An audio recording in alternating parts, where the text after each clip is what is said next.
വളരെ ദൗർഭാഗ്യകരവും പ്രതിഷേധാർഹവുമായ ഒരു കാര്യമാണ് ഇവിടെ നടന്നിരിക്കുന്നത്.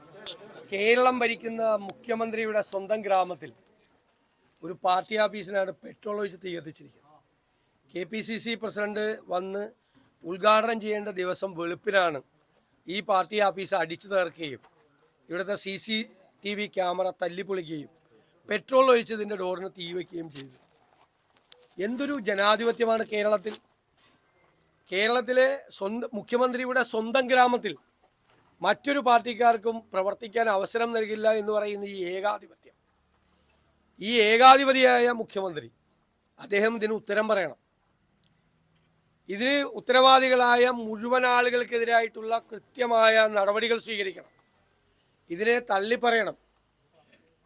അത്തരം ആളുകളുമായി ഈ പാർട്ടിക്ക് ബന്ധമുണ്ട് എന്ന് എല്ലാവർക്കും അറിയാം. ഇന്നിപ്പോൾ പാർട്ടി അവരുമായിട്ട് ബന്ധമില്ല എന്നൊക്കെ സംസാരിക്കും. അത് ചന്ദ്രശേഖരൻ്റെ കൊലപാതകം കഴിഞ്ഞപ്പോഴും ആ കൊലപാതകത്തിൽ പാർട്ടിക്കൊരു ബന്ധമില്ല എന്ന് തന്നെയാണ് CPM പറഞ്ഞത്. എന്ത് വൃത്തികേട് കാണിച്ചാലും, കൊലപാതകം നടത്തിയാലും, പാർട്ടി ഓഫീസിന് തീ വെച്ചാലും പാർട്ടിക്ക് ബന്ധമില്ല എന്നുള്ളൊരു സ്ഥിരം സാധനം പാർട്ടി ഓഫീസിൽ എഴുതി വെച്ചിരിക്കുകയാണ്. അത് സ്ഥിരം കൊടുക്കുക, അതുകൂടെ വേണ്ട. ഇതെല്ലാവർക്കും അറിയാം. അല്ലാതെ വഴിയെ പോണ ആരും കോൺഗ്രസ് ഓഫീസിന് തീ വയ്ക്കില്ല.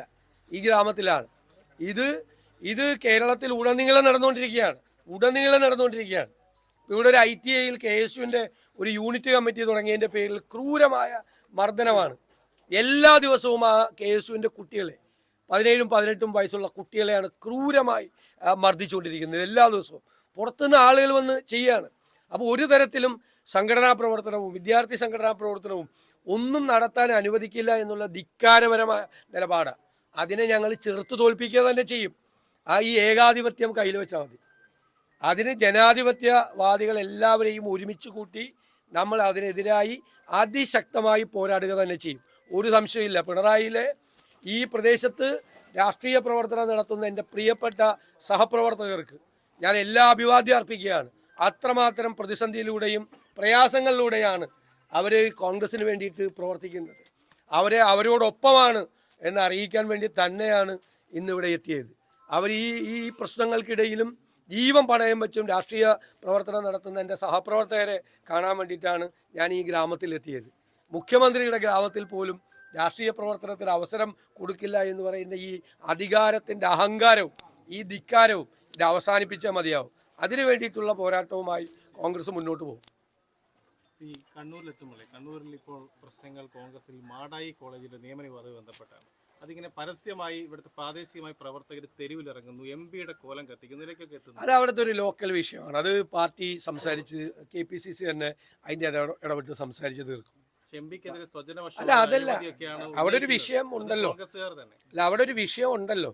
ആ വിഷയം പാർട്ടി ഇടപെട്ട് അത് സംസാരിച്ച് തീർക്കും, രമ്യമായി പരിഹരിക്കും. തീർച്ചയായിട്ടും എന്നോട് അവർ സംസാരിച്ചിരുന്നു. എന്നോട് CMK രാഘവൻ MP എന്നോട് സംസാരിച്ചിരുന്നു. ജില്ലാ കോൺഗ്രസ് കമ്മിറ്റി പ്രസിഡന്റുമായിട്ട് ഞാൻ ഈ വിഷയം സംസാരിച്ചിരുന്നു. ഞാൻ KPCC പ്രസിഡന്റുമായിട്ട് കൂടി ആലോചിച്ച് പാർട്ടി ഇടപെട്ട് രമ്യമായി ആ വിഷയം പരിഹരിക്കും. അത് ഞാൻ പറഞ്ഞല്ലോ അതാണ് അവസാനവാക്ക്. രമ്യമായി അത് പരിഹരിക്കും. അതാണ് രമ്യമായി അത് പരിഹരിക്കും. പാർട്ടി ഇടപെട്ട് രമ്യമായി പരിഹരിക്കും. KPCC പ്രസിഡന്റും കൂടി ആയിട്ട് ആലോചിച്ചിട്ട് രമ്യമായി പരിഹരിക്കും. ഞാൻ കൂടി ആ പ്രശ്നത്തിന് പരിഹാരം ഉണ്ടാക്കാൻ മുൻകൈ എടുക്കും. ഇന്നലെ ഇവിടെ ഈ MP ജയരാജൻ പ്രസംഗിച്ചിട്ടുള്ളത് ഈ പിണറായിലെത്തുന്ന പ്രതിപക്ഷ നേതാവ് പയ്യന്നൂരിൽ കൂടി സന്ദർശിക്കാൻ തയ്യാറാവണം എന്നുള്ളതാണ്. ജയരാജൻ എന്തെല്ലാം വിടുവായിത്തം പറയുന്നതാണ്. കഴിഞ്ഞ തെരഞ്ഞെടുപ്പ് കാലത്തേക്ക് എന്തെല്ലാം പറഞ്ഞു. ജയരാജൻ പറഞ്ഞതിനൊക്കെ നമുക്ക് മറുപടി പറയാൻ പറ്റും. എന്തെല്ലാം വായെടുത്ത എന്തൊക്കെയാണ് പറയുന്നത്, അതിനൊക്കെ മറുപടി പറയലാണ് എൻ്റെ ജോലി. ഞാൻ എവിടെ പോകണമെന്ന് തീരുമാനിക്കുന്നത് CPM ജില്ലാ കമ്മിറ്റിയാണ്. വേറെ പണി നോക്കിയാൽ മതി. ഈ പാർട്ടിയിലെ ഈ സംഘടനാ ചർച്ചകൾ, നേതൃമാറ്റ ചർച്ചകളൊക്കെ വരികയാണ്. ഈ നേതൃമാറ്റത്തിന്റെ ആവശ്യം ഇപ്പോൾ സംസ്ഥാന കോൺഗ്രസ് അത് അങ്ങനത്തെ ഒരു ചർച്ചയും പാർട്ടിയിൽ നടന്നിട്ടില്ല എന്ന് ഞാൻ പറഞ്ഞു. ഞാനുമായിട്ടൊരു ചർച്ചയും നടന്നിട്ടില്ല. എനിക്കറിയാവുന്ന ഒരു ചർച്ചയും പാർട്ടിയിൽ നടന്നിട്ടില്ല. ഇതെല്ലാ മാധ്യമങ്ങളിൽ വരുന്ന വാർത്തകളാണ്. അപ്പം അതിൻ്റെ അകത്തൊരു പ്രധാനപ്പെട്ട ലീഡർഷിപ്പിൽ ഇരിക്കുന്ന ഒരാളാണല്ലോ ഞാൻ അറിഞ്ഞിട്ടില്ല. നിങ്ങളുടെ ഈ വാർത്തകളൊന്നും, നിങ്ങൾ ഈ പറയുന്ന വാർത്തകളൊന്നും ഞാൻ അറിഞ്ഞിട്ടില്ല. അത്തരം ഒരു ചർച്ചകൾ നടക്കുന്നതായിട്ട് എനിക്ക് ഒരു വിവരമില്ല. എനിക്കൊരു വിവരമില്ല. അഥവാ അഭിപ്രായം, എനിക്ക് സംഘടനാപരമായ കാര്യങ്ങളിൽ കൃത്യമായ അഭിപ്രായമുള്ള ആളാണ്. അത് ഉത്തരവാദിത്തപ്പെട്ട ആളുകൾ എന്നോട് ചോദിച്ചാൽ ഞാൻ അപ്പം പറയും. നിങ്ങളോട് ഞാൻ പറയില്ലല്ലോ. സംഘടനാപരമായ ഒരു കാര്യങ്ങളും എൻ്റെ നാവിൽ നിന്ന് വരില്ല. എൻ്റെ നാവിൽ നിന്ന് വരില്ല. സംഘടനാപരമായ കാര്യങ്ങൾ, സംഘടനാപരമായിട്ടുള്ള അതിൻ്റേതായ വേദികളുണ്ട്, എല്ലാവർക്കും ഉണ്ട്, എനിക്കുമുണ്ട്. ഞാൻ അവിടെ പറയും. അത് സംഘടനാപരമായി ഞങ്ങളിത് നന്നായി തിരിച്ചുവരവിന് വേണ്ടിയിട്ടുള്ള വലിയ തയ്യാറെടുപ്പുകളൊക്കെയാണ്. ഒരു വലിയ തെരഞ്ഞെടുപ്പ് കഴിഞ്ഞ് കോൺഗ്രസും UDFും ശക്തിയാർജിച്ച് ഒറ്റക്കെട്ടായി ഒരു അഭിപ്രായ വ്യത്യാസമില്ലാതെ മുമ്പോട്ട് പോയിക്കൊണ്ടിരിക്കുന്ന കഴിഞ്ഞ ഒരു 10-20 വർഷക്കാലത്തിനിടയിൽ ഏറ്റവും നല്ല സമയമാണ് ഇല്ലേ? ഉജ്ജ്വലമായ ഒരു തെരഞ്ഞെടുപ്പ് വിജയം വയനാട്ടിലുണ്ടായി. 4,10,000 വോട്ടിന് പ്രിയങ്ക ഗാന്ധി ജയിച്ചു. ഷാഫി പറമ്പിൽ ജയിച്ചതിൻ്റെ 5 ഇരട്ടി വോട്ടിന് രാഹുൽ മാങ്കൂട്ടത്തിൽ പാലക്കാട് വിജയിച്ചു. നിങ്ങൾക്കറിയാമല്ല പാലക്കാട് എന്തെല്ലാമായിരുന്നു പ്രശ്നങ്ങൾ, എന്തെല്ലാം ബഹളമായിരുന്നു. ഷാഫി പറമ്പിൽ ജയിച്ചതിൻ്റെ 5 ഇരട്ടി വോട്ടിനാണ് രാഹുൽ മാങ്കൂട്ടത്തിൽ ജയിച്ചത്. 39,600 വോട്ടിന് കെ രാധാകൃഷ്ണൻ ജയിച്ച സീറ്റിലാണ് അവരുടെ വിജയം 12,000-ലേക്ക് ഞങ്ങൾ ഒതുക്കിയത്. അതാണ് കോൺഗ്രസും എല്ലാം ഞങ്ങൾ ഒറ്റക്കെട്ടായിട്ട് ഒരു ടീം അത് നിൽക്കുന്നത്, ഒരു സംശയമില്ല. എന്ത് വിമർശനമാണെന്ന് ഒരു കാര്യം അങ്ങനെ എല്ലാവരും പറയുന്നതിന് മറുപടി പറയാൻ പറ്റും.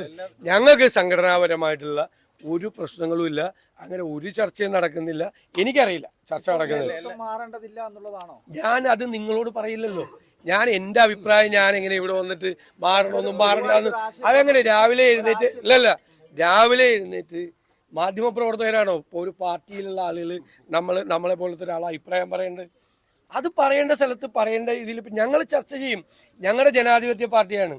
VD സതീശനോ കെ സുധാകരനോ പോക്കറ്റിൽ നിന്ന് ഒരു കടലാസ് എടുത്തിട്ട് ഇതാണ് തീരുമാനം എന്ന് പറഞ്ഞാൽ കൈയടിച്ച് അംഗീകരിക്കുന്നവരല്ല കോൺഗ്രസ് ഉള്ളത്. ഞങ്ങൾ ചർച്ച ചെയ്യും. ഞങ്ങളുടെ ചെറുപ്പക്കാർ വരെ ചോദിക്കും അതെന്താണ് നിങ്ങൾ അങ്ങനെ പറയാൻ കാര്യമൊന്നും. അത് ഇത് CPM പോലത്തെ ഒരു പാർട്ടി അല്ല കോൺഗ്രസ്. കോൺഗ്രസിലുള്ള ജനാധിപത്യപരമായ ചർച്ചകൾ നന്നായി നടക്കും. എല്ലാവർക്കും അതിനുള്ള അവസരങ്ങൾ പാർട്ടിയിലുണ്ടാവും. പാർട്ടി കമ്മിറ്റികൾ കൃത്യമായിട്ട് യോഗം ചേരും, UDF കൃത്യമായിട്ട് യോഗം ചേരും.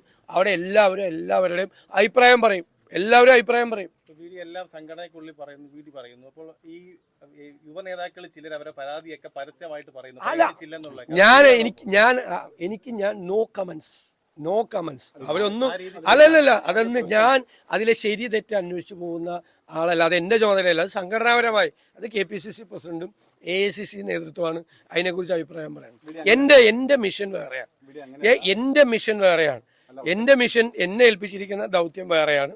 അത് ഭംഗിയായിട്ട് ചിട്ടയായിട്ട് എല്ലാവരെയും കൂട്ടി യോജിപ്പിച്ചുകൊണ്ട് എല്ലാവരും കൂടി ഞങ്ങൾ ഒരുമിച്ചാണ് പോകുന്നത്.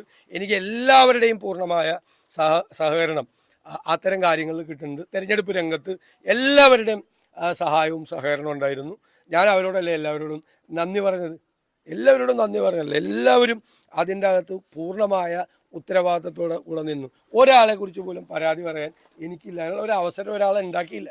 അതുപോലെ കഠിനാധ്വാനം എല്ലാവരും ചെയ്തു. ഞാൻ കണ്ണു നിറഞ്ഞുകൊണ്ടാണ് അന്ന് പറഞ്ഞത്, എല്ലാവരോടും നന്ദി പറഞ്ഞത്. അതുപോലത്തെ ഒരു ടീം വർക്കാണ് ഞങ്ങൾ UDF കോൺഗ്രസിനകത്തും UDFിൻ്റെ അകത്തും പെർഫോം ചെയ്ത്. പിന്നെ ജനാധിപത്യ പാർട്ടികളല്ലേ ഇത്രയും ചർച്ചകളൊക്കെ വരും. അതിൻ്റെ അപ്പുറത്തേക്കുള്ള ഒരു ഗൗരവം അതിന് കൊടുക്കേണ്ട. ഗൗരവം പറഞ്ഞ അഭിപ്രായങ്ങൾ ആളുകൾ പറഞ്ഞാൽ, മുതിർന്ന നേതാക്കളും ചെറുപ്പക്കാരായിട്ടുള്ള ആളുകളും അഭിപ്രായം പറഞ്ഞാൽ അത് ഗൗരവത്തോടുകൂടി കേൾക്കുകയും ചർച്ച ചെയ്യുകയും ചെയ്യും. അതിനെന്താ